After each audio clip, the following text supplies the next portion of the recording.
Welcome back to the channel, everyone. Davey Deathray here. How y'all doing? Your local neighborhood Davey Deathray here on a Tuesday night. I know, what the hell's going on?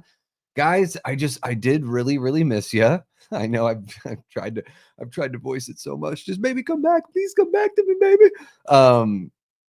And I've just got like ideas have been popping, and it's the holiday season. I want to spend a little more time with you guys. And when the ideas are fruitful and we're having fun and everything, it just it inspires me to keep on jumping on and hanging out with you guys. So yeah, we might keep it going. We'll see what you guys think of this about what we're going to tackle tonight, because I've got some ideas for, we could sort of keep this as a regular thing that we do, sort of like seasonally, or when the time is right, or an anniversary comes up for a movie or something. Check out some half-star reviews of movies we really like, or movies that are by and large loved. And on the flip side of that, we can do the same thing with very positive reviews of movies that most of us would probably malign or have maligned, or are really looking forward to maligning in the future. So let me know what you think. If you're watching this after the fact, thank you so much. It means so much, really. On the live streams, the people that come in and watch after the fact and check out the replay, especially if you're liking and commenting, it really helps the stream. We are a small channel. We're just over 1,200 subs. So everything you do is very much appreciated. Let me know what you think in the comments below of some of these reviews we're going to get into. And if you dig this, let me know. And tell me a film or a franchise that you want to see this sort of treatment done to. Now, I'm not the first one to do this, guys. Obviously, a lot of you I know from Dave McCrae's channel. I'm a huge McCrazy. He is my favorite. If I had to pick one YouTuber, Dave's my favorite, just because, I don't know. He's just my kind of guy. He's my cup of tea. What can I say? It's the commentating with the professional background, and then of course, a very entertaining personality and a great voice, and very lively. So I love all that stuff. So David done this with Halloween, 1978's Halloween. And I've seen other people, Matt from Mad Blood, who we had on late night just the other month. He has done similar things with ranking a series by the Rotten Tomatoes scores. And Matt Facci over at Facci Cinema has done something similar. And Nick from the Lost River Drive-In, whose channel I absolutely adore. If you guys haven't checked his channel out, you have to check out the Lost River Drive-In. Nick is awesome. He's got him and I have a lot of similar feelings about a lot of movies. Not every movie. He's he's hot take, and some of our hot takes are right there, standing right next to each other. And he's done something similar to this, where he goes through, I don't know if it's Rotten Tomatoes or Letterboxd or whatever it was, but very similar to what we're doing here. So not trying to act like I'm the OG. I know I'm the new kid on the block. I am 42, but I am the new kid on the block. But yeah, this should be really fun. I'm looking forward to it. Let me know what you guys think, especially you folks that are hanging out in the chat. Really appreciate you guys kicking it with me. I've been very active through last weekend up until, gosh, I don't know. We'll see. Let's just keep the ball rolling. You guys, I know I haven't acknowledged anyone in the chat yet. I'm going to get to that. I promise. I see you guys are very active and super sweet, saying what's up to everyone. I love our community so much. You guys really keep me going when things are, life is full of ups and downs, right? And so when things are up, I'm pumped to be with you guys because things are up. And when things are down, I'm pumped to be with you guys because you guys, you bring me back up. At least, even if I can't get to the greatest heights, I can at least get back to a nice steady baseline. You know what I mean? And speaking of you guys being very active in the community, I do want to let you know there is a poll on the community tab of the channel here. And I'm asking for your guys' input on which Christmas movie we should watch this weekend. We'll do another watch party this weekend. We did the original Black Christmas last time around. I thought it would be fun.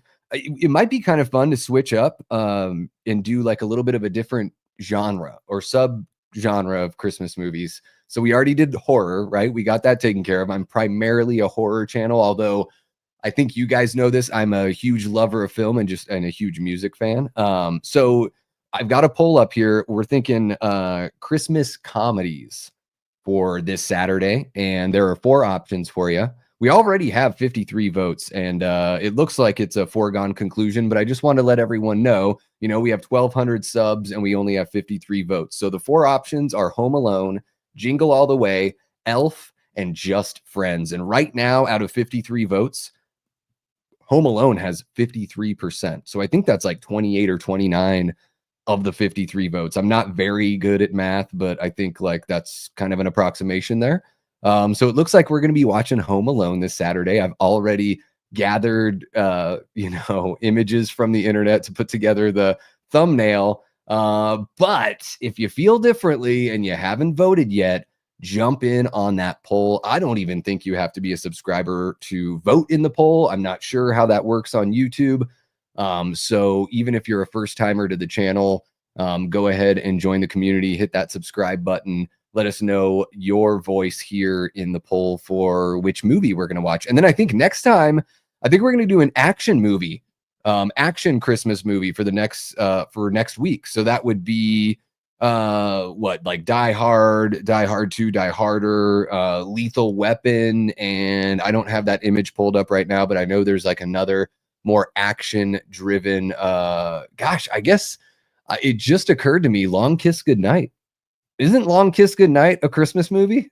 I think it is. Let me know in the chat, but we could throw that in the poll. So yeah, let's vote on Christmas comedies this week. Next week, we'll do a Christmas action movie. Then we'll go back to something horror. Maybe we'll have something fun, as far as Christmas horror goes. But let's go ahead and say what's up to everyone in the chat and then get to our half-star reviews of the original holiday horror, Black Christmas from 1974. So I just want to say what's up to everyone here hanging out in the chat. Holy cow, we have 20 people kicking it with us. You guys are amazing.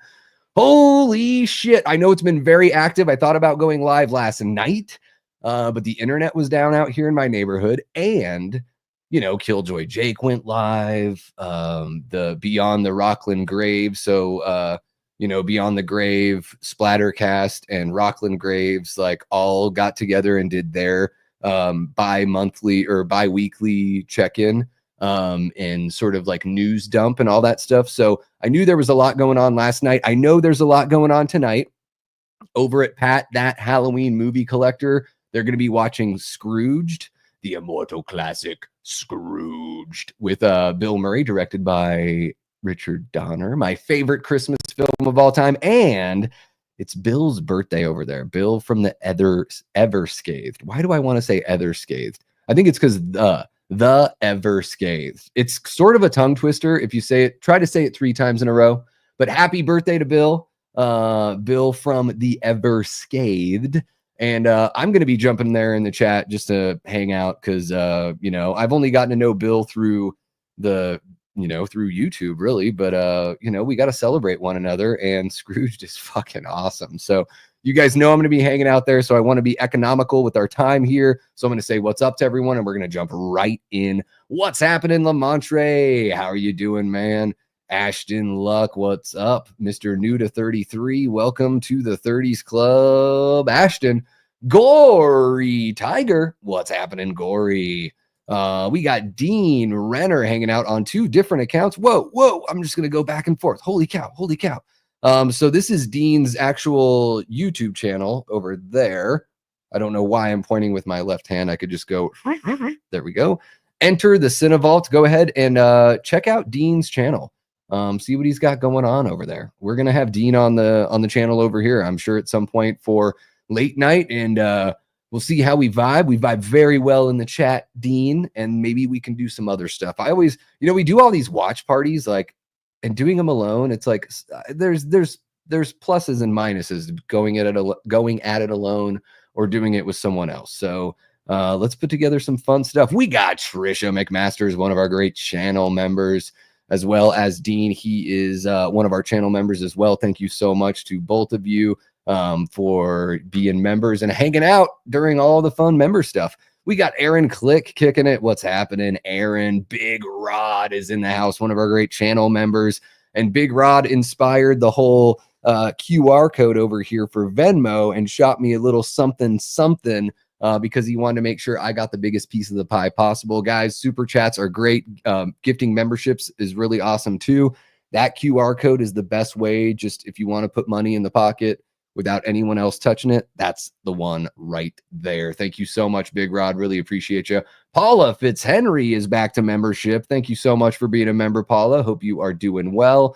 What's happening, Gene Whitacombe? How are you doing? And we got Prince in the house. Let's go, says Prince. What's for breakfast today, Prince? Let me know. Foz says, I dig it and I dig you. Well, I dig you right back, Foz. And I think we miss November for Movie Punks. We got to get back on it. Let's do a fun, let's figure out something. We have 21 days. We have 3 weeks, Foz.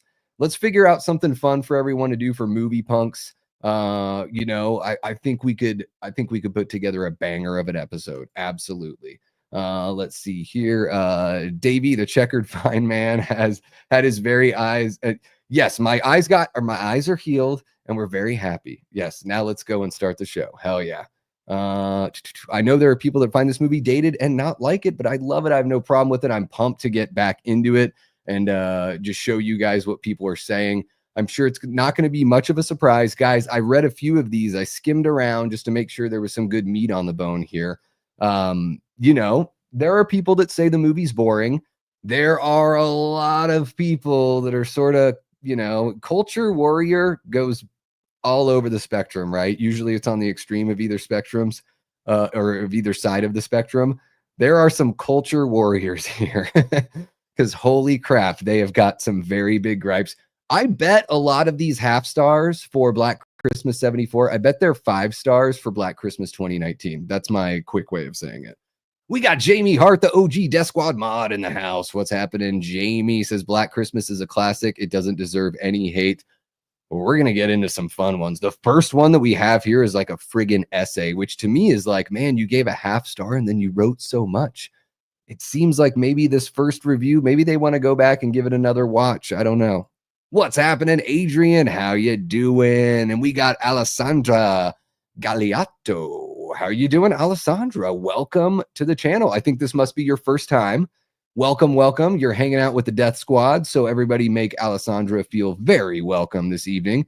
I guess this is a good time to remind everyone to hit that like button, share the stream with somebody that you know that loves horror or loves Black Christmas, and let's see if we can make this just an absolute crazy time here tonight. Holy cow, Jordan Decker just became a YouTube member. Wow, thank you so much. Jordan says, my gifted membership lapsed, but now I am back. Thank you so much, Jordan. I really appreciate that, man. Jordan and I've seen Jordan all over the place, I've only been doing this channel about a year and a half, just a little bit less than a year and a half, but I've seen Jordan all over. He's hilarious in the friggin' chat. He's really funny when you get him on a Brady Bunch panel, like we get going over on Pat That Halloween Movie Collectors channel. And a great member of the community, not just this community here on the Davey Death Ray channel, the horror YouTube community at large. Jordan is, dare I say, a pillar. Thank you so much, Jordan. Really appreciate you. I hope you're doing well, man. Just been thinking about you and thinking about your family. And, I know it's got to be tough, especially during the holidays and everything, but just been thinking about you, man. And a lot of love from me to you. So really appreciate your membership and really appreciate you kicking it here with us at 7 p.m. on, or I guess about 7:30 Eastern time. I've already been gabbing for about 15 minutes here. I'm a bit of a I'm the fifth of 5 kids in a very, imagine if I'm this talkative, imagine what the rest of us are like. And just think of what I had to do as a child to get a word in edgewise. That's no wonder I started playing punk rock and all that kind of stuff. I have such a long workday Saturday. I'll have to miss the Home Alone watch along. You know what, Dean? No worries. We're going to be, it'll be there for replay. Or we can do it on Sunday. I want you there, Dean. I want you there. Hell yeah. Thank you so much for showing the love there, Jamie. Holy cow. We got Mel from My Killer Podcast. Love the long kiss goodnight, she says. Yes. it just occurred to me. I'm like, fudge, I didn't put that movie in we did a tier ranking with the members the other night. So Jordan, go check that out if you want to see. We ranked like 47 Christmas movies that I've seen. If I haven't seen it, it's not there. Except for The Long Kiss Goodnight. I need to watch it again. It's been a long time. But thank you so much for kicking it with us here, Mel. Mel has the best hair on YouTube. If you guys haven't checked out My Killer Podcast, please go over and check out what Mel's got going on her channel. I'm sure a lot of you sub already, but she is fantastic. Very charming. Love the personality over there. I think really that's what it's all about, right? I mean, when you go to YouTube, it's like, you know, you want to hang out with somebody that you'd want to actually hang out with. And Mel is certainly that. So thank you so much for kicking it with us here, Mel. Appreciate you. Just want to make sure I'm not missing anyone else that has stumbled in to the channel here. Just keeping an eye on everything. Thanks to Dean. He told me about the channel. Hell yeah, Dean. Thank you so much. Really appreciate you. I love seeing that connection. And yeah, this is great. Foz wants to do Night of the Comet. I know that Jamie really likes that. I know Jamie, even though she's feeling something coming on the air tonight, like we'll deal with it, Jamie. We'll deal with it. But yeah, Night of the Comet. Jamie's got to be pumped about that. So let's go ahead and get that going right away. Mel does, yes, Sam. Mel does have the best hair. I don't even think it's like, you know, when they did like in the yearbook and they award, you know, when you're graduating high school, I don't know if this is like this, if it's still like this, but when I was a kid, it was, you know, they had all these categories they would put people in, like your classmates would vote, and they have like best hair, best eyes.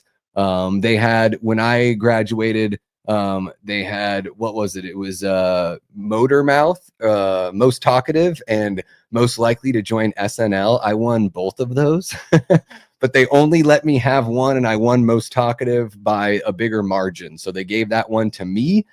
Summers Cole got most likely to join SNL. I just want you to know, Summers, I actually won that vote, but I'm happy that you got it because you are an awesome dude. So really pumped on that. And I only remember Summer's name because he was that awesome. He was a cool dude, probably still a cool dude. Just haven't seen him in a long time. Okay, guys, let's go ahead and jump on over. Oh no, Sam's got to leave. Crap, my friend just texted me to come over. No worries, just get us going on your phone, Sam, and then I'm right there and we get that watch time. All right, guys, so Black Christmas 1974. Y'all know how I feel about this movie. I love this movie. I like this movie more and more every time I watch it. I gain a bigger appreciation for it. And man, there's something about Bob Clark. He nails. There's not that Black Christmas is like overly comedic or anything, but there is a level of comedy in the film that's very similar to the comedy that he hits in like Porky's and A Christmas Story. Honestly, you know, there's these little reprieves. It's, you know, it's similar to, or Halloween is similar to it in a lot of ways. I would say that Black Christmas is maybe a little bit more tonally even, dare I say, than John Carpenter's Halloween. But it's interesting to see what people say 50 years later. We are celebrating the 50th anniversary of the film this year here in 2024. And it's interesting to see, you know, I don't know how old these people are. I'm guessing they're from a younger generation and all that kind of fun stuff. But it's interesting to see what they have to say about the film. So let me know what you guys think of this.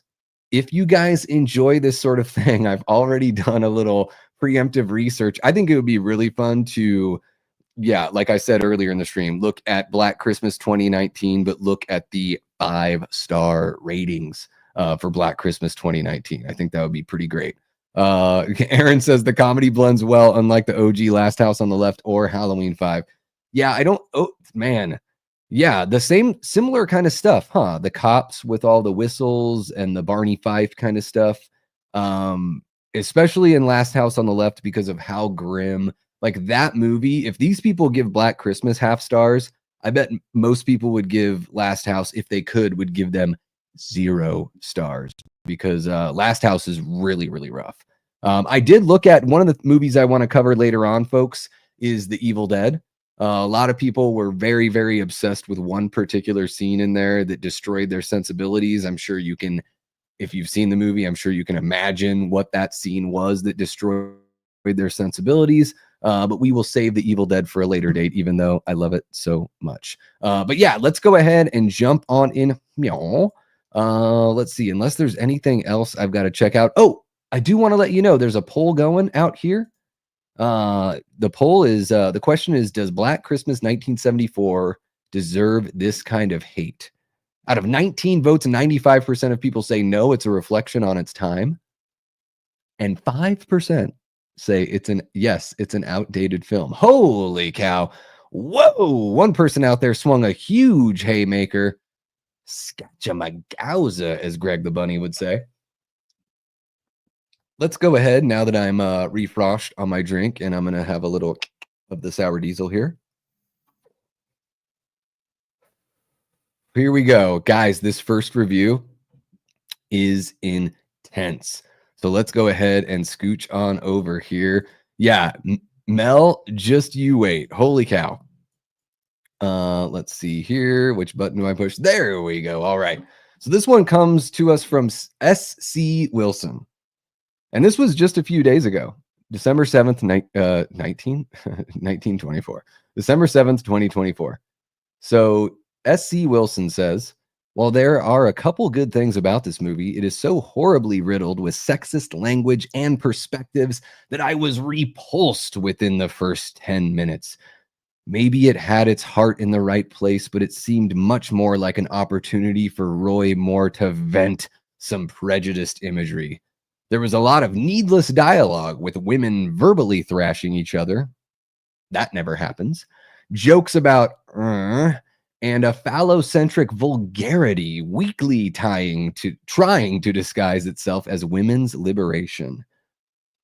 Phallic vulgarity weakly trying to disguise itself as women's liberation. Wow, this is a young person. When the sorority women gather around the phone, no apostrophe, gather around the phone to listen to the obscene pervert rant, the call ends abruptly with a death threat. Instead of processing or responding to the sexual harassment or talking about how to handle the problem, the women immediately begin to try psychoanalyzing the predator. This mode of indirect refocusing from the affected women back to the slasher was made common throughout the story, keeping fear of him as most important. Well, it's such a shame that the slasher movie tried to make you fear the psycho pervert. Like, does this person, everyone is supposed to be afraid of Billy, not just the ladies?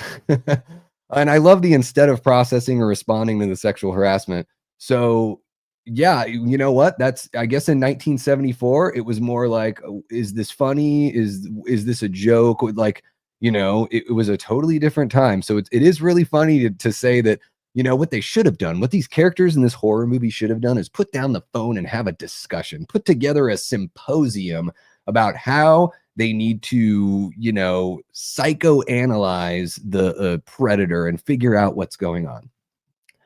They continue to say the horror itself starts like a broken clutch. There is so much time spent watching people talk on phones. Well, you know, that's Billy's MO. The comedy, and they also want you to think that maybe Peter could be the killer. So they are trying, it is part of the plot that they're trying to, it's misdirect. That's a storytelling mechanism. The horror itself stops and starts like a broken clutch. There is much time spent watching people talk on phones. The comedy occasionally works, but the thrills feel derivative. That might be the dumbest thing that they've said so far. The thrills feel derivative? Derivative to what? Like it feels too much like Psycho? It feels too much like Peeping Tom? What are the slasher movies or the popular horror films that this movie is deriving its thrills from? I need to know. S.C. Wilson, is that your name? There we go. Despite a Herculean effort from Margot Kidder, whose character was the very picture of a woman misguidedly perpetuating patriarchal oppression, Holy crap. Say that 3 times fast, misguidedly perpetuating patriarchal oppression. Holy shit. Go and get your women's studies degree. Just go ahead. With that sentence, I'm pretty sure you might be able to get it. Despite the minimal advocacy for women's bodily autonomy, despite the one fun character of the landlady, house mother, the sexist views and restrictive gender roles still rear their ugly head. Even Saxon's cop, meant to be the one good man of the story, still jokes and laughs at a fellow officer's ignorance of sexual descriptive words and gullibility with women. All the things that they're saying here are the things that I think are sort of charming about the movie. And sexist views. I don't know. Sexist views and restrictive gender roles still rear their ugly head. Well, I don't know. Just take a look at society. It's just sort of like 90% of people fall within some sort of stereotype. You know, it's just the way we are. And then it finishes up here saying there was certainly an idea at the heart of this, but the execution left much to be desired. Had it been handled differently, cast with greater focus on diversity. There we go. The magic words, cast with greater focus on diversity. So they are just mad that it doesn't have the colored people that they want in there, the right colored people. Written with no prejudiced language and perspectives. Wow, now we're having fun. I could have seen myself loving it. In my opinion, you put an assignment like this in the lap of someone like Dario Argento or Eli Roth, not Bob Clark.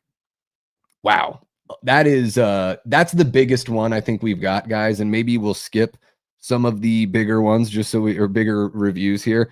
I will say this, at least it is, pretty much a review. This person is descriptive about why they don't like the movie.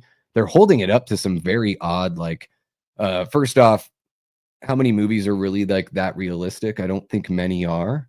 Like a lot of times when people write stories, they lean into, generalizations and maybe some stereotypes, and it's not always like that. Not every character is like that, but it's just sort of, again, a storytelling mechanism.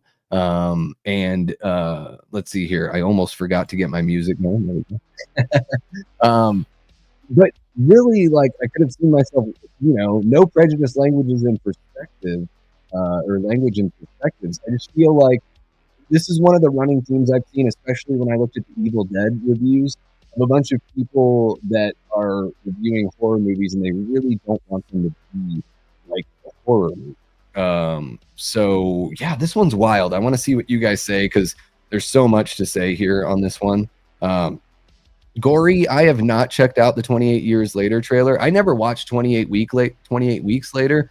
I don't think 28 Days Later is very good. For me, it didn't age. By like the third or fourth time I watched it, I really didn't like the movie. Talk about derivative. There you go.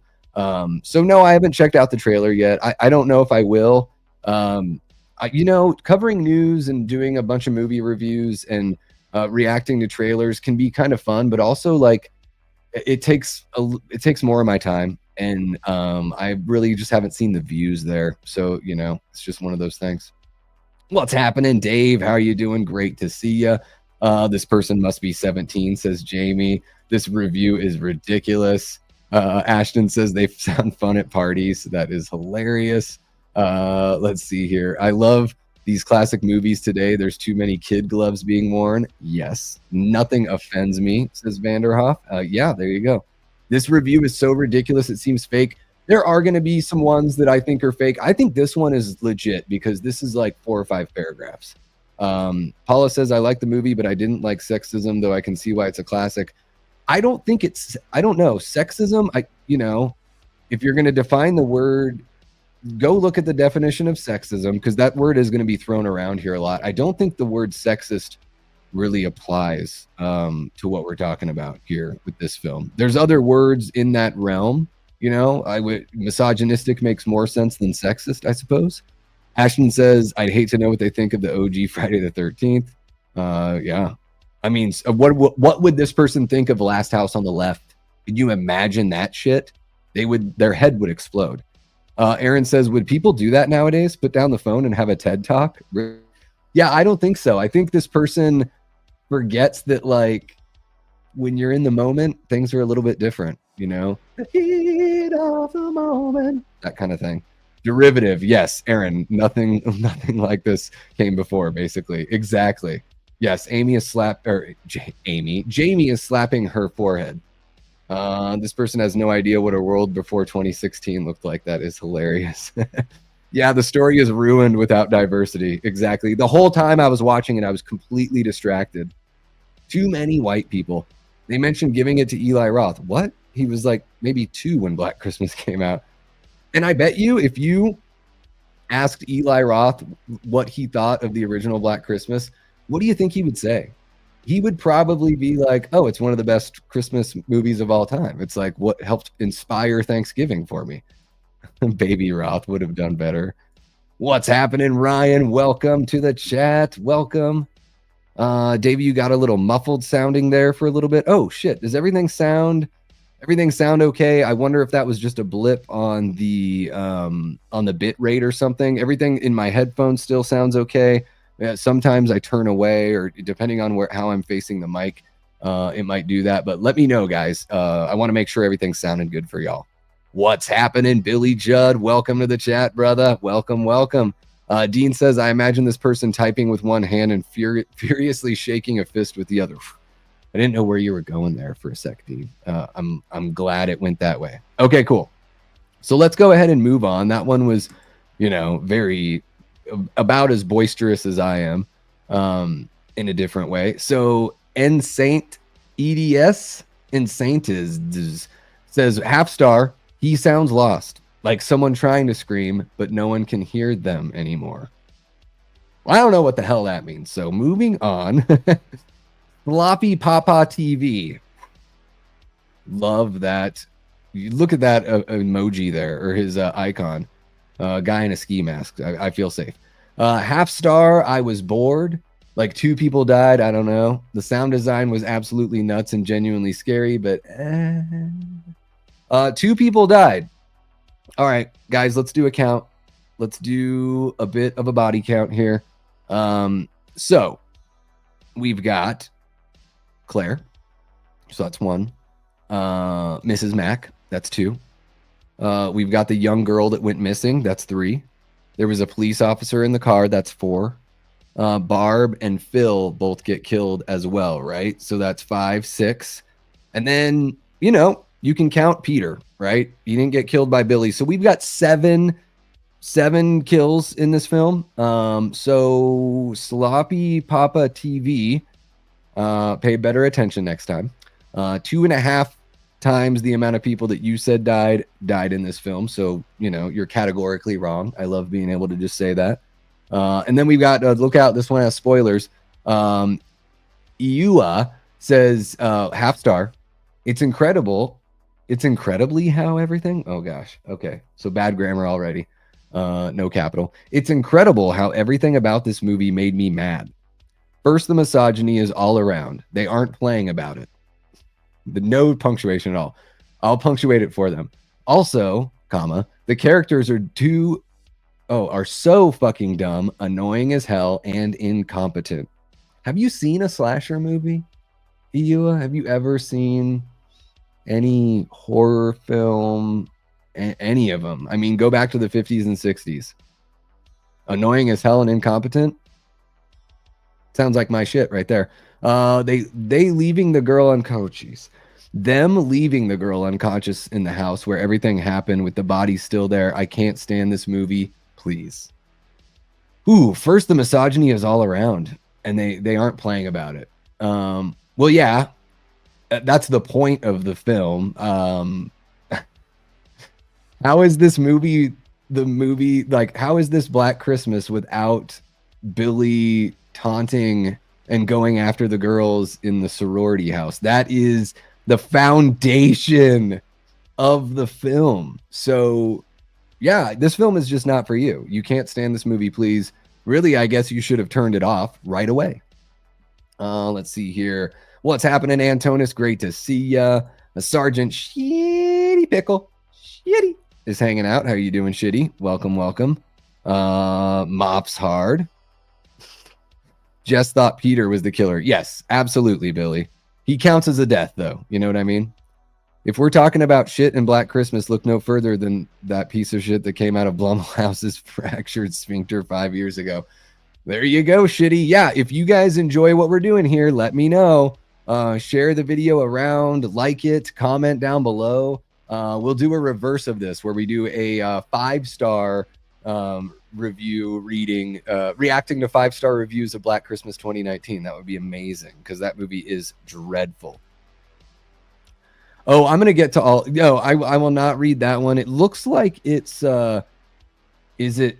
I don't know. It doesn't. No, it's not Spanish. It's probably Portuguese. I don't think I can read Portuguese, Jordan. I'm so sorry. Ashton says these reviews are going to make me facepalm a wall. I already know. Yeah, let's go ahead and move on to the next one. Keeg Div says, I can't really say that I watched this movie. It was more of a squint. I squinted this movie. That's actually a pretty funny review. I think that's a pretty funny review.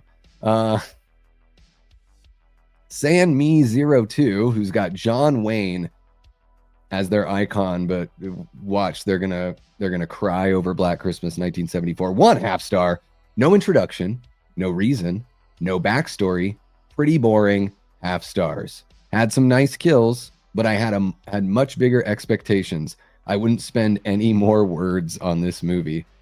No introduction, no reason, no backstory. You just named 3 of the things that I love about this movie. I don't need.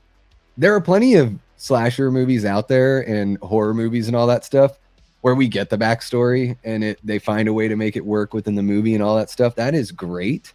I don't need it in every movie. So I don't need every movie to do the whole, I guess this person, I would like to see what Sanme02 thinks about Black Christmas 06, because you get a little bit of those 3 things. You definitely get more backstory. You get a shitload of weird backstory there. I agree, Aaron. No backstory is great. Yes, Jamie, these people don't get it. It's so funny to see them list out the reasons why they don't like it, and it's the exact reason why I do. Sanme needs everything served on a silver platter. Yeah, Sanme probably really hates Halloween, right? Yes, sometimes not always the backstory tends to dilute the horror and mystique. Yes, absolutely. There you go. It is something that the 06 movie, a little bit of that backstory I didn't mind. It just went to some gross places that it didn't need to go. For me, it's just, that's all my taste. But I do enjoy the 06 remake. I think it is a lot better than most people say. Some sort of excerpt from Cosby on the Road. I'll let you guys read that because I read it the other day and I didn't think it was very funny. If it were funny, I would have read it to you guys.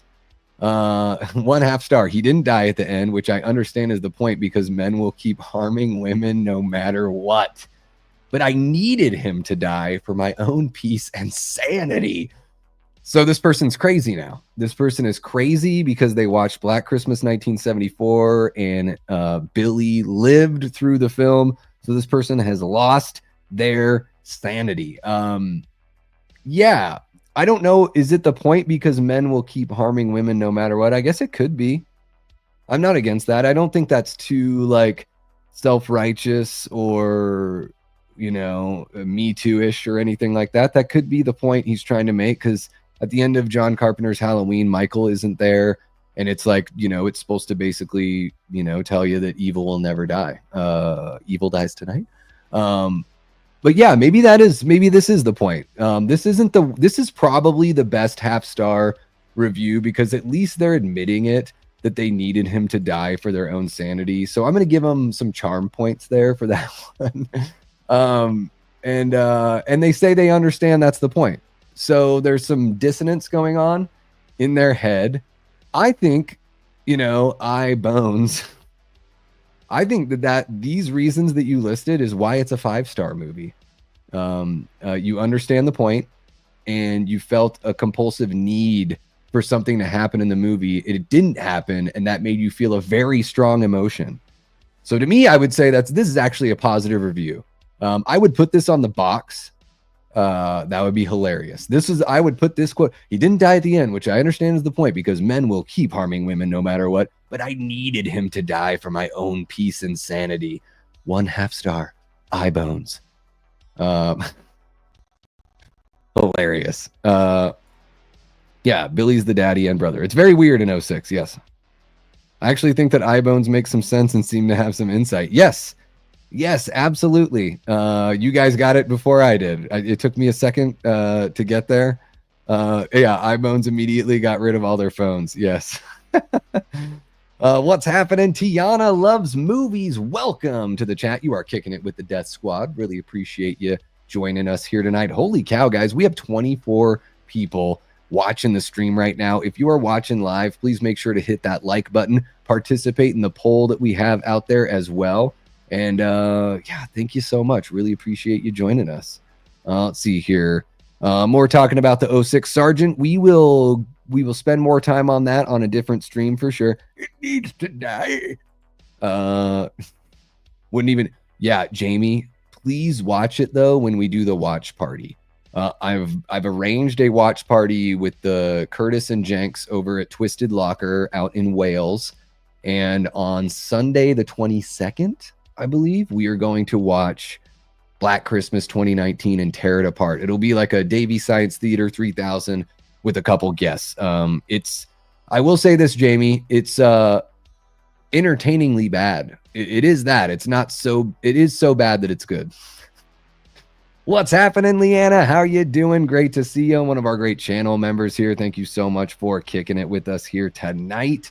Let's go ahead and move on to some more reviews here. 1/2 star from Kanana Kobana. Boring as hell with the most oblivious group of people I've ever seen. And this person took like a Santa photo with Art the Clown here, so I get what they're saying. Boring as hell. I guess if Terrifier is your benchmark or your high watermark, then yeah, you're going to think that Black Christmas 1974 is very boring. Because it doesn't sit there and make you watch each excruciating second.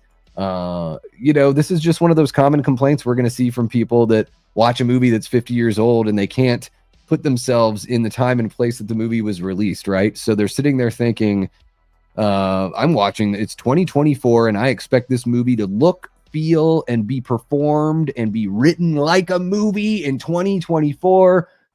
Not going to get it, Kanana Kabana. Let's see here. There's don't even know what this is. Some sort of Eastern European language. 1/2 star from All Hail Plankton. Saw this in a discount theater when it had come out a while back. It was so bad, bro. Oh, are you talking about the 2019 film All Hail Plankton? Discount theater when it came out a while back. Because 50 years ago, I would say is more than a while back. This person might be talking about the 06 remake or the 2019 remake. So let's go ahead and move on from that. Not going to dive into that. 1/2 star from Ads. Why did they go in the attic? Well, Billy put Claire's body in the attic. And then Mrs. Mack went in the attic because she was looking for Claude the cat. But I think the better question here, Ads, why didn't the police go in the attic? Because at the attic, why didn't the police go in the attic? Because at the end of the movie, they haven't even searched that damn thing. When did they find Claire? We don't even really find that out till It's Me, Billy chapter 2, where I think it was, a couple weeks or something that she was in there. So yeah, why didn't the police go into the attic? That's the better question there. Got a couple different languages here. All right, here we go. Let's see how long this one. Holy crap. So Harlequin movies, 1/2 star. I better wet my whistle. What really killed this movie for me, no pun intended, was the implication of Jess dying at the end.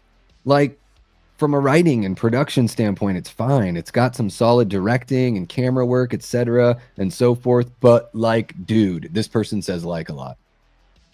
The sorority girls being portrayed as morally corrupt. Not all of them. What? Why are they? Maybe I missed that. This is what's really interesting about this is, and we've seen a shift in our country. I'm not going to dive too much into it, but we've seen this shift where it seems like the people that are, um, more on the liberated side of things, have a lot of prejudices that they, that term projecting. So they start seeing, like, I consider myself relatively conservative. They start seeing things in movies that actually make them seem like they're the more biased and problematic and prejudiced, group of folks in the country or in the world. So it's really interesting because morally corrupt.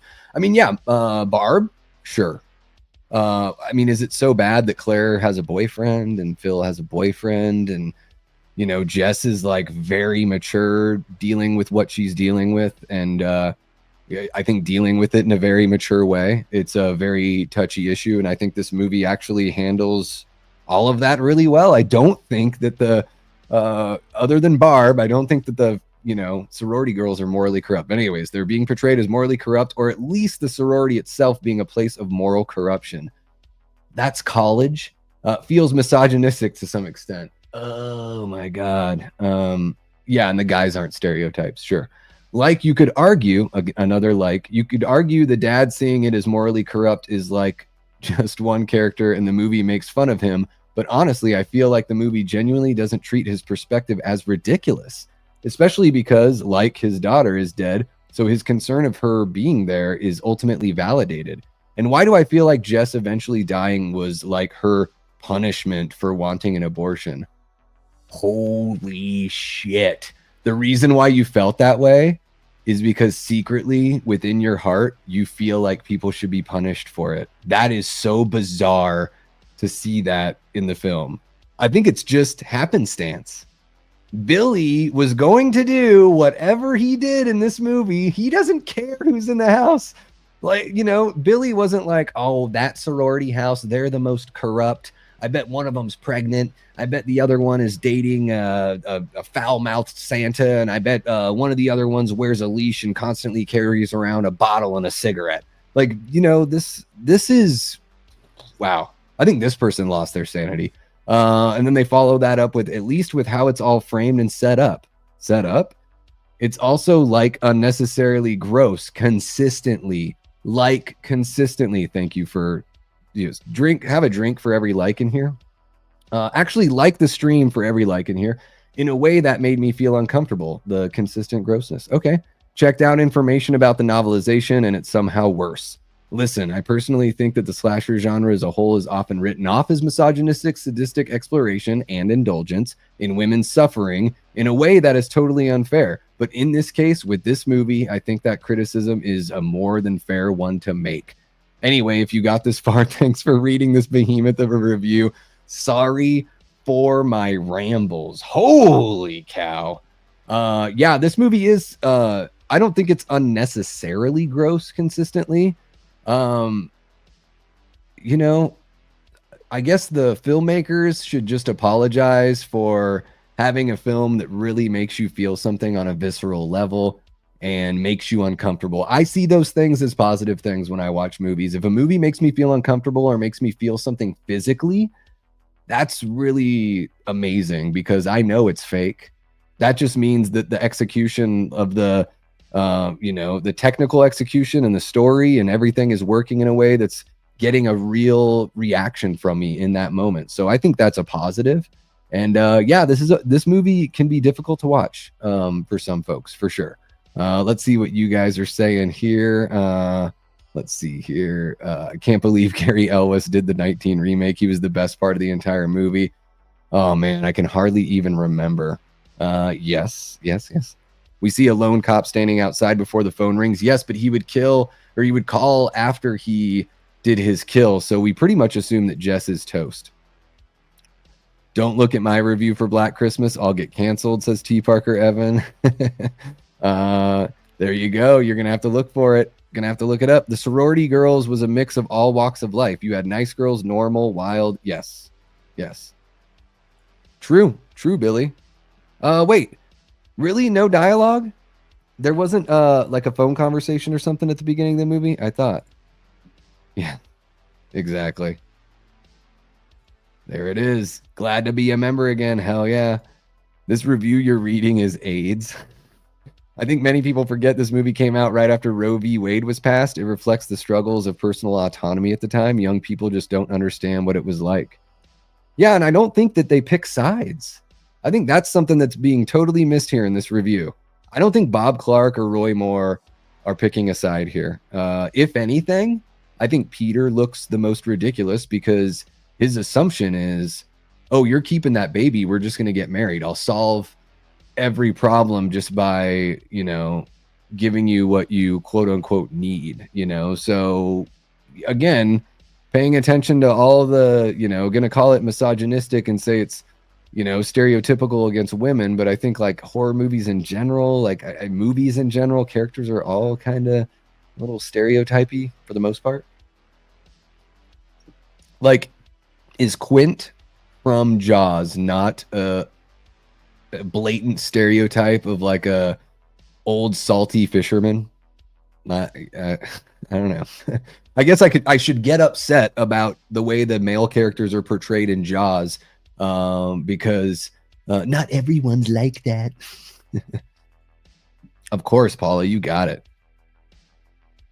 All right, that's not the movie we're talking about, so I'm going to go ahead and move on here. Has anyone ever asked Bob Clark if Billy was inspired by the real-life weepy-voiced killer? Anyone know? I've never heard of the weepy-voiced killer. Big Rod, enlighten me. Yeah, there you go. Shitty's got it right. The point of horror is supposed to affect you on a visceral level. It's meant to scare you, make you afraid, to take the garbage out at night, walk past the mirror, and give you nightmares. Yes. Foul language. Yes. Yeah, not coming from the good guy. This is a bad guy, and he's trying to make you feel uncomfortable. Oh, gotcha. I thought there was like a phone call or something at the beginning. Yeah, Bronson brings up this, and this is the point that I think is ultimately being displayed here by these reviews, is that some people may dislike the film because the effects are old-fashioned and out of style, and because the pacing is slow. I think there's a lot of that, and I think that people don't like that this movie wants to make you feel something and wants to be controversial. Yeah. All right, let's go ahead and move on to the next one here. I don't know how they managed it, but they made an hour and a half feel like an eternity, says Jane. Half star. That's how I felt about the first Terrifier movie. Felt like 84 minutes was the longest I've ever watched anything. 1.5 star from Cass. Blue-haired. Dead giveaway. Says, what did I just watch? Cass, you just watched the original holiday horror classic and one of the most influential slasher films of all time. And one of the 3 well-known films by a very eclectic filmmaker named Bob Clark. That's what you just watched. Here we go. 1/2 star from Ocean Hipster. Says, yet another example of incompetent cops. Also, I was so bored that I have no idea how it ended because I stopped paying attention. Well, it ended with more incompetent cops. Again, I think that's something that was done with purpose. It's like they're so close, they just don't know that the killer's in the house. Until the very, very end, they realize that it's the second phone line, right? Which they should have been checking from the beginning. But yeah, not checking the attic, that's unforgivable for sure. Let's see here. Yeah, I mean, you know what I'm saying, Shitty. Not saying everyone with blue hair, but that review mixed with blue hair, I know exactly what I'm getting into there. Why even leave a review if all you're going to say is, what did I just watch? Because you want to bring down the film on Letterboxd. Yes. He would kill people. The weepy voice killer, is that what it's called? Would kill people, then call the police all crazy in a strange high-pitched voice. There's actual recordings of the calls online. Holy cow, Big Rod. Wow. Okay, maybe I'll have to look into that. This is the first time I've ever heard about the weepy voiced killer. So I'll have to take a look at that, Big Rod. Thank you so much for letting me know. Yet another rabbit hole thing I got to dive into on YouTube. Really appreciate it. Antonis, I don't like that movie, and we're talking about Black Christmas 1974, so we're going to keep things on course here. Ashton, dude, I'm right there with you. I just thought it would be fun for us to experience this together, right? That way you don't have to spend your free time doing it, and you get to be involved in the conversation. Yeah, I don't know. Let me know. Do you guys like this? Are you guys having fun so far? I know it's kind of absurd with what we're reading here, but I'm having a fun time so far. So let me know. Let's see here. So here we go. 1/2 star from Stella Falcon 3 says literally worst movie I've ever seen, but Lacey Chabert is in it, so it gets half a star. It gets half a star. Stella Falcone 3. I'm so sorry, but you're talking about the 2006 Black Christmas, and we're talking about 1974's Black Christmas tonight. 1/2 star from some sort of Arabic name. I don't know. Says, y'all okay? Yes, we're okay. We love this movie. All right, 1/2 star from Peckle Don says the longest 98-minute movie ever. Shit from a butt-ass movie.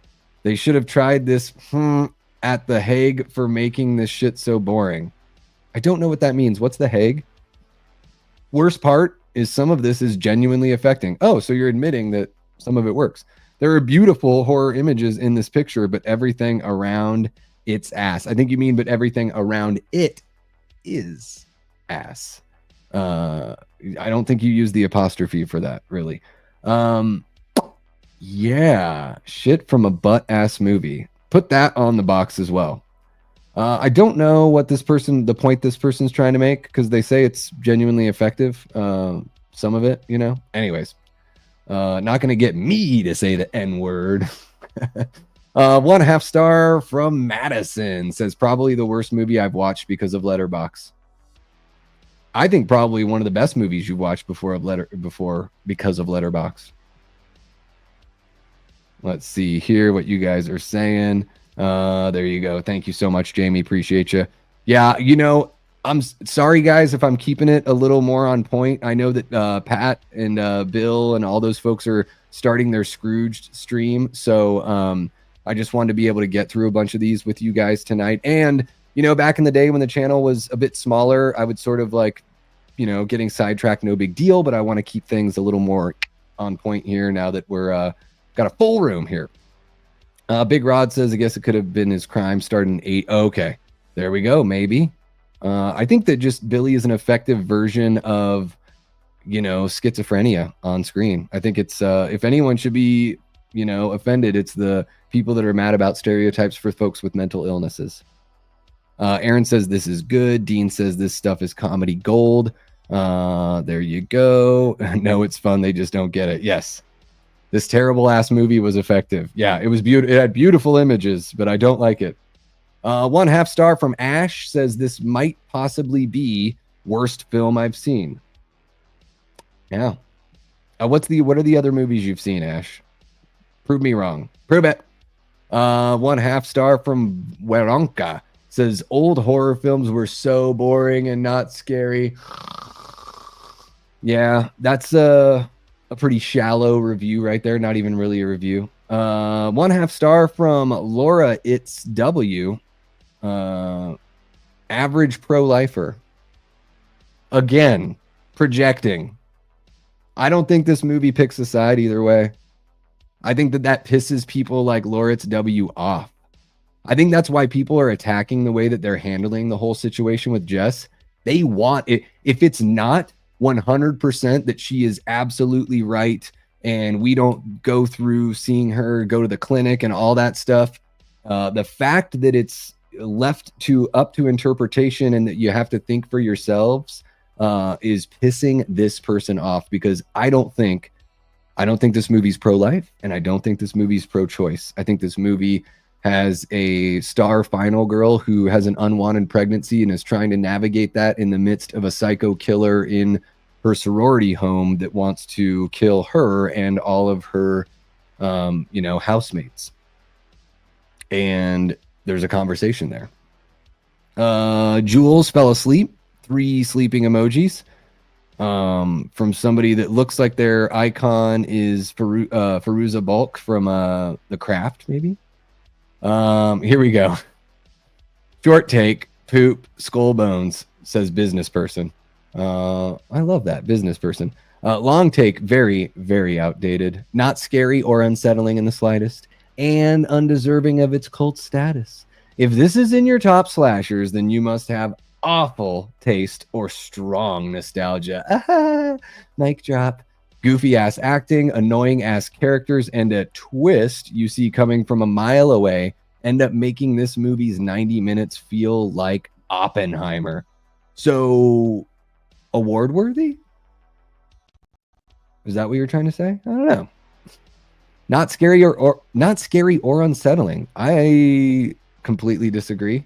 Undeserving of its cult status. Just you're showing your age, I think, right there. Like, what do you think is the best original slasher movie? Tell me, business person. I need to know. And then we got a 1/2 star from Indie88 says, I hate my girlfriend for making me see this. Well, you know the solution because you've seen this movie, so you know how to take care of that. 1/2 star from Unholy Bat 666 says, wow, this took me 3 days to finish. Yeah, I mean, any movie that you have to break up and watch in 3 different sittings, yeah, you're probably not going to give it a good review. Not really a review, just kind of a comment. 1/2 star, but they say, you shut up. I'm so fucking scared right now. You shut up. So 1/2 star because it worked? I don't know. I need to know. Let's see what you guys are saying here. These reviews all sound like they're people who do not enjoy the 70s and 80s horror. Yes. Jamie says, tell these stupid people to go watch Skinamarink and then tell me how bad Black Christmas is.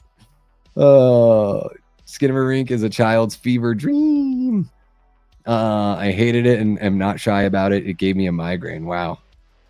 Yeah. Leanna says, pro-life, Billy killing people? Make it make sense. The just presents the situation. To draw a conclusive stance that the movie supposedly takes is odd. Yeah. I don't think the movie takes any stance. Exactly. Yeah, their terrible attention span is the movie's fault. I guess also, you know, Unholy Bat 666, you probably don't want to watch this channel because every time I hop on a stream, it's way longer than Black Christmas 1974. 3.8 says Just Ken. Like, why? It's too boring and generates no more than desire to take it off and go to sleep. Turn it off? Take it off. Oh, you want to take it off. Huh? So you like Billy's phone calls, Just Ken. Well, I'll keep that in mind. I guess 3.8 must be the average. I actually think that's kind of low for this movie, but with all these jokers, I guess that makes sense, you know? Let's see here. Ben Me Boy has a spoiler review. Guys, I think it was Peter. That's pretty funny. Let's see here. All right. So 1/2 star from Isabel, 100 horror movies poster, 54 out of 100. Well, this is a review for a totally different movie, so I'm out of here. Let's do a little bit more, guys. I didn't want to go too long because, like I had mentioned, Pat, that Halloween movie collector, is live over on his channel with Bill from the Everscathed, and they're celebrating Bill's birthday today, watching Scrooge. So I didn't want to go on for too long, but let's go. What do you guys think? Another page of some reviews here. Yeah, let's just keep it short and sweet for these. We could go on forever. We could always do let me know with the view count and everything else like that. If you want to see a second install of this very same thing, 1/2 star of Black Christmas 74, let me know and we'll do that. Okay. Some languages I don't speak. Let's see here. So 1/2 star, watched by Sarah. This was so bad. Everything I disliked about it has already been explained by other people. So I'll leave this here by saying it only gets 1/2 star because I like the idea of a Christmas slasher. Unfortunately, though, this was just a slasher that happened to take place around Christmas. So not even that great in terms of what should have made it stand out against other slashers. Oh, what the fudge? Yeah, I mean, the whole reason why Claire's dad comes to visit is because it's like Christmas time and he's going to bring her back home. And, you know, Barb gets into that talk with her mom about, you know, the mom not wanting her to come home for Christmas and all that kind of stuff. I don't know. I don't know what you wanted. One of the characters wears a Santa outfit. Christmas is all over this movie. Are you upset that no one like went to church, or that Billy didn't wear a Santa outfit? I'm sort of confused here. And you know, Sarah, I get if you like the idea of a slasher movie, it sounds like you know what you want to see. Maybe go make your own damn movie. Yeah, there you go. Bad didn't even finish it, says Oz Horgan. 1/2 star from Fionn Nula 7 says, if you're making a movie that's not based on an unsolved true story, do not make the ending unresolved. Bam.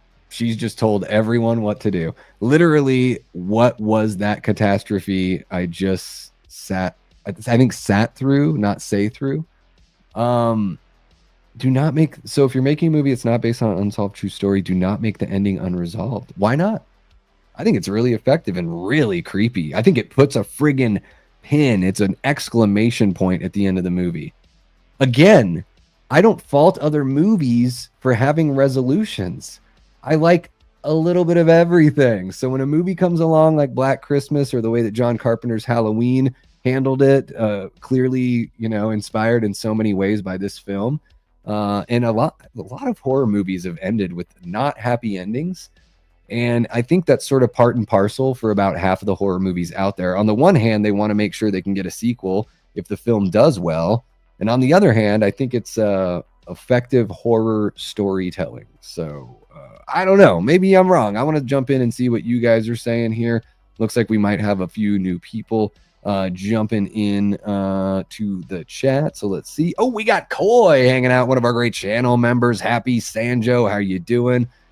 Great to see you joining in. Having to watch a single 90-minute movie over 3 days shows the attention span of the review is that of a squirrel on meth. You said it. You said it. Definitely a TikTok enthusiast, says Dean. Oh, I love it. I had a TikTok reference in the holster, but didn't want to offend any content creators that may use that platform. I have a TikTok. I just never use it. But you know how I am here. It's a free speech zone. Until you start harassing someone, or you say something that I don't like and I kick you off because it's my channel. But for the most part, free speech zone. Aaron says, yeah, you'd leave a review to basically dip out of reviewing. Yeah, it's really funny. What's happening, brother Fluff? He says, hello, you saucy flirts. Ooh, I am feeling saucy, brother Fluff. Great to see you. Thank you so much for joining us here. Let's see, anybody else joining in? Since Jess was asleep at the end, they could have had a cop answer the phone and get killed. Yeah, I just figure she's toast, unfortunately. I think that's ultimately what the movie wants you to think, is that, or they just want you to question whether or not she made it. I don't think she did, because she, you know, they drugged her so she would sleep. It's really an unsettling ending. I love it. I love the phone ring at the end of the movie. It's very Hitchcockian, making you fear that phone ring, something that's so innocuous, something that you hear every day of your life, especially back then when people had, landline phones. And getting you to fear something that's totally normal is that is one of the things that this film does very, very well. All right, let's go ahead and keep on reading through here. 1/2 star from Bulp Never Peas. I don't like the women in it. Interesting. Bulp, what do you mean? I need to know, Bulp. You don't like the women in it? What don't you like about them? So you're happy that the bad things happen to them? I'm confused. 1/2 star from Wade's World 45. It is a spoiler review, so look out. Holy crap. Okay. So this one says, my daughter got me to watch this Christmas movie, and about a third of the way through, I wanted Billy to kill me. First of all, just because the movie takes place in December doesn't make it a Christmas movie. So this person is one of those die-hard detractors as well, right? And probably Lethal Weapon. They continue on by saying, also, when you use Christmas carolers to drown out the sound of someone getting stabbed and screaming, that revokes your holiday movie status, as far as I'm concerned. Oh, shit, this person's about to join the Christian Coalition if they're not already a card-carrying member. By the way, what sorority house has a crane hook on a chain and a pulley in their attic? Why do I keep on saying addict? I don't know. I would imagine they would have that in the attic because if you need to pull in some like, a lot of people live there. Maybe you need to like pull in a chest or something like that. I don't know. One thing I've never understood about these movies with killers calling people and telling them what they're going to do to them. Why do you keep listening? Hang up the phone. When he calls back, here's an idea. Don't answer. Part of his plan is to scare you. Just hang up and don't listen. Maybe he'll get frustrated and move on. You've taken the fun out of it for him, like a troll. One last thing. After the first killing, the police show up at the house. Peter is angry and leaving in a hurry from a house where a girl has been murdered, and the police just move out of the way and let him by. No questions, no who are you, nothing. I don't think that was Peter. I think that was Claire. Wasn't it Claire's boyfriend? I don't know. Maybe it was Peter. I'm sorry. I can't go on.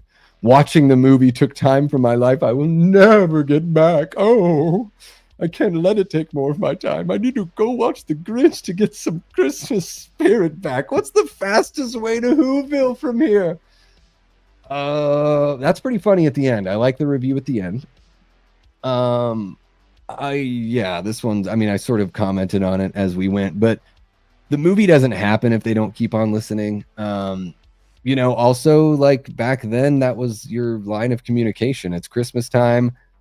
People's family members are calling. Jess is going through something really serious with her boyfriend and their pregnancy. So they're picking up the phone out of good faith, and they don't know that the guy's in their house knocking people off. I think if they knew that from the beginning, yeah, your point's totally valid. They should get the hell out of there. But that's the whole crux of the story is we know that Billy's in the house. They don't know. Okay? Okay, Wade's World 45? You got it. You got that. Let's see here. Literally have nothing good to say about this. Lol, says Lola Taylor. Half star. Literally nothing good to say about it? And then lol. I love how the lol is sort of like, people used to say, what was it, 10, 15 years ago? People would say just saying without saying anything. They're like, I don't know, just saying. And it's like, you don't know what you're just saying. And lol to me is sort of like that, like blah, blah, blah, lol. Now I don't have to explain myself because I've used a phrase that to me is a mic drop. When in actuality, you're leaving it up to the other person to fill in the blanks for you because you don't have the brain power enough to actually make your point, Lola Taylor. 1/2 star from Luke. Turning this off an hour in, I'm bored. The entire 1/2 star is for sending me into hysterics at the beginning when the caller said, you piggy. Again, so it was very effective, right? This one really affected Luke. 1/2 star for going into hysterics. Do you know what hysterics mean, Luke? I don't know if you can technically go into hysterics if your name is Luke. I've never heard of a woman named Luke. I don't think men can go into hysterics. Look at the definition. Words mean something, Luke. They have definitions, and you don't just get to say words because you've heard them before and you think they would sound good in your sentence. And Billy's language is really rough here. You couldn't, if you tried to make this movie now, it would be, I mean, it was shocking in 74, of course, right? If you tried to make this movie now and say those things, they really would pick it.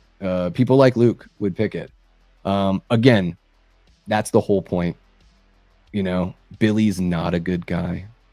Billy is a psychopathic, schizophrenic madman. So, it's like the whole Romero thing. Like Romero has bad guys in his movies that use very harsh language, right? Tarantino does the same thing.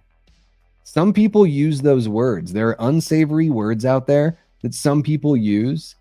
And as long as you're not having our hero be that way or the characters that we're rooting for being that way, I think it works within the context of the story. So I don't know. Maybe that makes me a jerk. I'd like to think that everybody watching this video now totally gets what I'm saying and doesn't think that I'm being unreasonable about it. But this movie for me wouldn't work as well without Billy saying all the fucked up shit he says, Let's see what you guys got here. Aaron says another great thing about the ending is it lets you imagine what future events happen in that area and the sorority house. Creepy.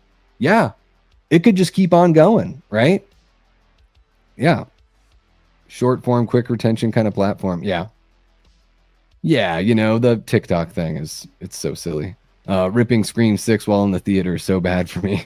I don't like that movie much either. Luke couldn't handle the shock value. Yep. These people don't understand, Ashton. Yes. Hysterics is a gender specific thing. If so, I honestly do not know that. I'm pretty sure it is. There's, because the term like hysterectomy is tied to, the ovaries. And so the term hysteria was a medical term, like essentially a fake news medical term that was created back in the day. So men could basically say like, my woman is upset. She must be hysterical. She must have a sickness. It couldn't be that I'm upsetting her or that life isn't great for her. She must be crazy. And there was a whole pseudoscience to treating that. It's really dark stuff. Don't need to get into it here, but yeah, check it out. As far as I know, correct me if I'm wrong, folks. I don't mind being corrected if I'm wrong. But I do believe that the term hysteria is, at least it was founded as a gender specific term. I don't know. Yes, there you go. I won't say it, but Jamie's got it right there. Yeah, it's friggin' gnarly. It is. I tell you what, if Black Christmas 2019 wanted to be a lot more effective, they would have tackled something like this here, because this is some real darkness right there for sure. I'm not laughing at the fact that it happened. I'm just laughing at how bad, how much 2019's Black Christmas missed the mark. All right, guys. Let's see here. We've been going for hour and 18. Let's do one more quick page. I'll just go through. We'll catch up, and I'll say our good nights, and we can hop on off and enjoy some other streams. 1.5 star from Callum Grimes says, watched at the cinema uncut version. The most unsatisfying ending to a slasher film ever. Did not find out anything about the killer and was left very open-ended. The kills were boring as you barely saw them at all. The acting was some of the worst I've seen, even for slasher movies. The only thing I liked about this movie was the joke where the woman get alcohol from anywhere and everywhere in the house. That part actually made me laugh. Glad I saw it and at the cinema, but that was bad. Again, I know I sound like a broken record, not knowing much about the killer and the open ending. I like those things. I don't mind not seeing much at all on the kills, right? I mean, you can go watch Terrifier. It still exists. So if you want to see over the top stuff, and then if you want to see anything in the middle, you can go watch Friday the 13th and A Nightmare on Elm Street and Scream and stuff like that. You guys hear me say this all the time on the channel. I don't mind an off screen. I want it all kind of mixed in. Off screen kills kind of cool. I don't know. Boring as you barely saw them at all. I think Claire's like suffocation with the bag is one of the most chilling moments in slasher filmdom. A person earlier brought up Dario Argento. I think the stabbing with the glass unicorn is very giallo feel, and it's kind of surreal the way that they shoot it and everything, the way they interpret that moment. And there is plenty of blood. This is, again, I just think this is a young person whose sensibilities, they've been a bit desensitized. And so Black Christmas just feels to them. But honestly, guys, the first time I watched Black Christmas, I had seen a bunch of crazy, gory horror movies and all that stuff. It still worked for me because when I plot myself down to watch a movie from 1974 or whatever year it came out, I try to give it some grace, put myself in that time. How would I feel? Appreciate it for what it is a piece of art and a piece of work from its time. I think that's important to do. Let's go to the next one here. 1.5 star from B. All this movie told me was that men are douchebags that don't want to listen to women, and that some of them do violent things when they don't get what they want. There weren't even any gory kills or exciting chase scenes. Wow. That's all the movie told you? I think there are a bunch. Every male character in the movie, other than Peter and Billy, want to resolve the issue of the killer. So they make mistakes and they're not perfect and they don't solve the crime. But are they douchebags? I don't know. Kenny, 1/2 star. Nothing happens. Not true, Kenny. That's a bad review. Half star by some sort of squiggles. Did I watch the same movie as everyone else? Because this was fucking boring. Sorry, not sorry. That's another one. Sorry, not sorry. Just saying and lol.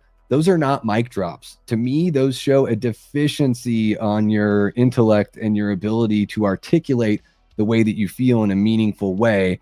And you just think that you got this like dictator feel about yourself that you don't ever have to explain. So, this person is the one that jumped into Letterboxd and left this review. So sorry, not sorry. No need to apologize. You are wrong. You did watch the same movie as everyone else. Well, unless you watched the 06 or 2019 version. 1/2 star by Chloe. Forgive me, but this movie was fucking boring. Thank God it's a 70s film, so at least it's pretty to look at. It is very pretty to look at. Yeah, I would say it is a gorgeous looking film. Olivia Hussey is very pretty to look at as well. But when you say it's boring and you don't give a reason why, like, is it just because it's an older movie? Like, what's exciting to you? A 2-hour and 18-minute Terrifier 2 movie? I need to know, Chloe. 1/2 star from the Porcupine. May contain spoilers. Well, I've run into a lot of well-regarded movies I thought were overrated, but wow, I did not at all expect to completely hate this. The extremely repetitive plot, count how many creepy calls, fake outs, and pointless conversations about the same thing the movie forces you to watch before anything actually happens, crawls along the floor like a dying sorority girl for the entire runtime. Apart from the few seconds where the actual murders occur, there is nothing worth watching. Damn. The living characters who are so bad at searching for missing persons they don't even check the attic because of the house they live in after they know a crazed murderer is on the loose, good point, are as stupid and lifeless as the dead ones and a lot less likable. That's so mean. Every line of dialogue except maybe those spoken by Margot Kidder is bland enough to be comatose or just annoying to listen to. The serial killer voice is so tiring after the 5th time you hear it. All capped off with a quote-unquote twist ending. What are they talking about with the twist ending? What are they talking about? There's no twist ending here. Ending so obvious it hardly qualifies as such. Yeah, because it's not a twist ending. You should damn well know that Peter's not the killer when you're watching this movie. You know that he's just being set up to maybe be the killer. So there's no twist. Why did Jess beat Peter to death without questioning him first? Well, she was scared for her own life, and I don't think she beat him to death. I think she stabbed him. I mean, we don't really see it, but I'm pretty sure she stabs him in the stomach, right? Something like that. Don't break a window to a basement and corner somebody that's holding a weapon, Peter. Really, really easy. And, look at the last couple conversations you've had with this woman. Like, you don't seem like a friendly person. But yeah, extremely repetitive plot. I mean, you don't like slasher movies. Okay, I get it. Forces you to watch before anything actually happens. I think a lot is happening in this movie all at once. I actually think I said it the other night during our watch party. I think there's a symphony of storylines going on here at the beginning. I actually think it's really interesting. The living characters, they are so bad. Yeah, totally. I think Margot is really charming here, but I think a lot of the characters are pretty charming. Yeah, I will say this, at least this person, the porcupine, at least they gave reasons why. And it's legit. Even I bring up the fact not searching the attic is dumb. And this person brings that up. So they say 1.5 out of 10. So it's a little bit more than a half star. Is that right? Or a little bit more than a half star. So they're actually, giving it a little edge up there. 1/2 star from Xander, from Buffy, says that would have been a cool ending if only the movie was good. Don't agree. 1/2 star from Leo.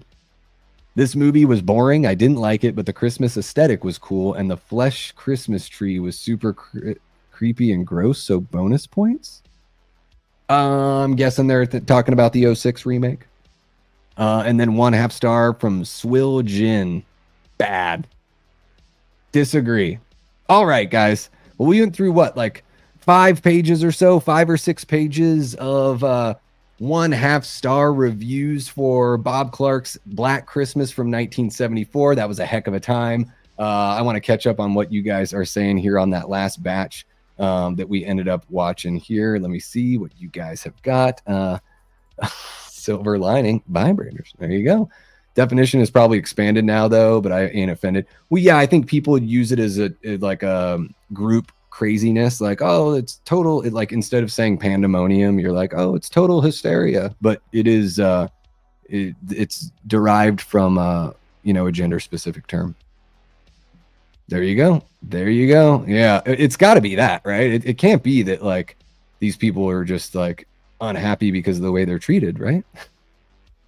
Yeah, it's actually kind of sad how many great things people miss because they find it boring. Yeah. That's why if I were ever fortunate enough to have children, I would start them with more classic films. Now, I'm not saying that I'd have my little kid watch Black Christmas 74. I just mean classic films in general. As a little kid, if they're interested in horror, like watch, Frederick March's Dr. Jekyll and Mr. Hyde, watch Bela Lugosi's Dracula, Boris Karloff and Frankenstein, like all that kind of stuff, like warm them up to it. So then that way they sort of have a similar experience that I had where they're able to watch those films at a young age, and it sort of helps you gauge better as you grow. Yes. Let's see. There you go. The Oct 325 days till Halloween. Hell yeah. Kenny had a bad take. You bastard. Jamie said, when I say lol, it's the badump after a joke, bad or good. I guess I meant like when people are being snarky about it, like in these reviews we're reading for sure. Yeah. Olivia Hussey is like a scream queen. I mean, this movie, does she even scream in the movie though? Maybe she does, maybe she doesn't. But yeah, she's in a few. Ice Cream Man, never seen that one. Is that with Clint Howard? I'm pretty sure I've seen the VHS at this Blockbuster way back in the day. Jamie says Davey's eyes are all better. Mine are swollen and sore from killing me. Yay, allergies. Oh man. You Benadryl? You take a little Benny Ben? I guess the killer's voice isn't that tiring then, because 5 times is about all you hear it. There you go.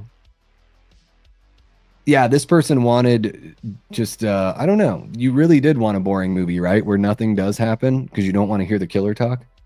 The only distinguished version of Know What I'm Saying was J-Rock in the Trailer Park Boys. Honorable mention to the Hoodlum, and We're in the Millers.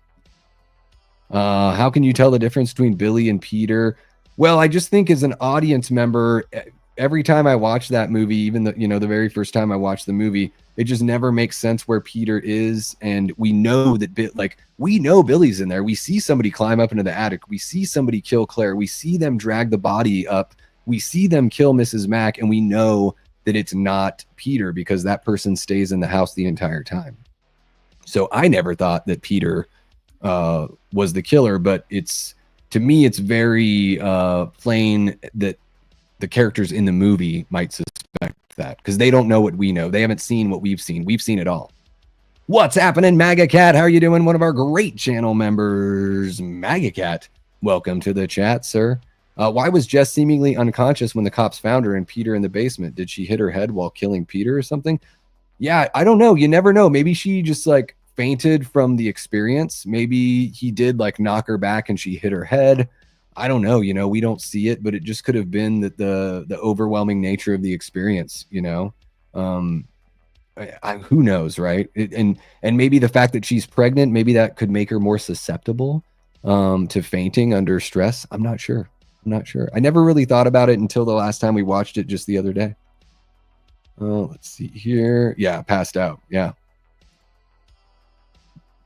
Yeah, get them used to more deliberately paced movies in an early age. Yeah, and just be able to have that, I'm trying to think of the word. It's not like gauge, but to be able to have that like measurement of, hey, this is what older movies are like, it's sort of the perspective, it would really give a kid a better perspective for sure.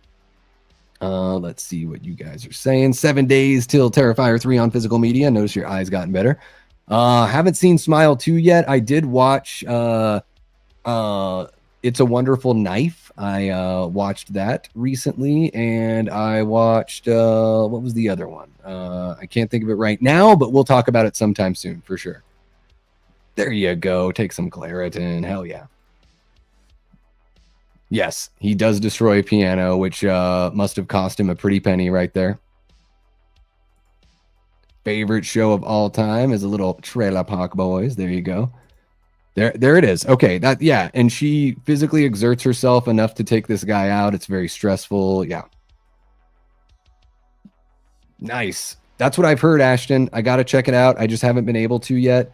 So, appreciate your patience and everything like that. The other film I saw was Better Watch Out. I already talked to you guys about that a little bit. I'll have to check out Violent Night. Yeah, guys, I don't want to take up too much time or eat too much into Pat, that Halloween movie collector stream. He and the gang are watching Scrooged over on his channel. So I want everyone to be able to sort of, pepper their time through YouTube tonight and be able to check out a whole bunch of different channels. And also every time I hop on a live, it doesn't need to be 2.5 friggin' hours. Does it? I mean, I like it sometimes. I'm sure you guys do too, but how about a little freedom to go about your night and do whatever you would like? This was really fun. I had a blast with you guys. Let me know in the comments down below if you enjoy this kind of thing, and we can do, more half-star reviews for movies that are highly regarded, and we can do some 5-star, react to some 5-star reviews of some movies that are highly derided. That would be pretty cool to just jump back and forth and have some fun with you guys. So let me know in the comments below the movie or franchise that you want to see me tackle next for this kind of thing, or you can just tell me to F off because you didn't really like it at all and didn't have much fun and you think all these people are correct and you don't like me. I swear I can deal with it. So just let me know. Really want to thank everybody that jumped in to hang out with us tonight. Please make sure to give a like if you haven't yet. Share the channel with somebody in your life that enjoys horror or just enjoys hearing people talk about horror. And if you're watching after the fact, leave a comment. And you know what? Even if you're watching right now, once the stream ends, jump into the comment section down below. Let me know the movie that you want to see here next, just because it helps push the algorithm. And let me see here. I want to make sure I close out the poll before we end the night. Holy cow, 39 votes here. Does Black Christmas 1974 deserve this kind of hate? 93% of people say no, it's a reflection of its time, and 7% say yes, it's an outdated film. Well, you guys didn't let me down. Only a couple of you let me down. And I'm guessing you didn't hang out for most of the stream here because you probably don't want to hear me saying bad stuff about these people.